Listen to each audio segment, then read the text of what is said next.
Mesdames et messieurs, depuis quelques jours, l'actualité nationale est marquée par un contentieux judiciaire qui implique deux citoyens sénégalais, une jeune dame de 20 ans et un député dirigeant un parti politique. Dans le déroulement de la procédure judiciaire relative à un viol, la personne incriminée a manifesté d'une part son refus public et ostentatoire à répondre devant la justice. Il a d'autre part, par des messages répétés, lancé des appels à la violence, à l'insurrection et à l'affaiblissement de l'autorité de l'État. Ces actes de provocation sans précédent et sans commune mesure ont provoqué, avec le soutien de forces occultes identifiées, des manifestations violentes dans plusieurs quartiers de la capitale et dans d'autres localités du pays.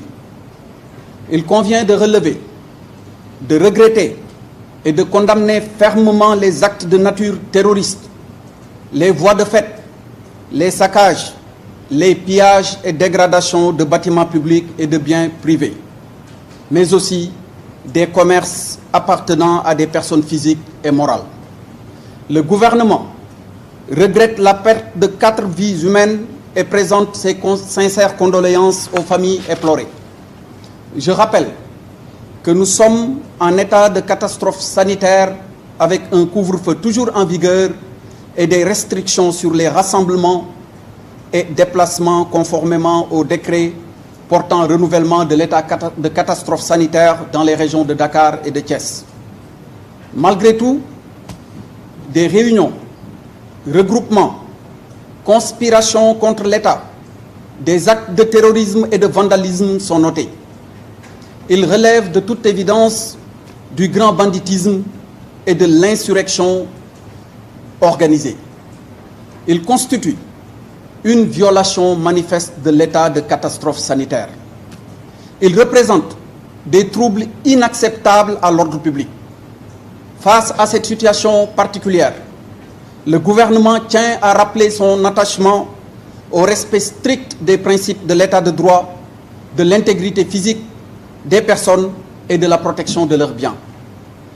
Toutes les personnes auteurs d'actes criminels seront recherchées, arrêtées, poursuivies et traduites devant la justice. Dans ces circonstances, le gouvernement appelle les populations et toutes les forces vives de la nation au calme, à la sérénité et à l'apaisement.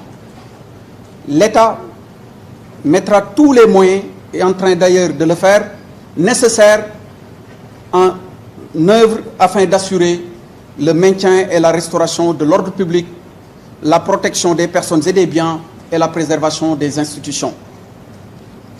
Avec l'intensification de la campagne nationale de vaccination, nous nous mettons dans la perspective, et c'est une annonce que je vous fais, de la perspective donc de l'allègement du couvre-feu sanitaire.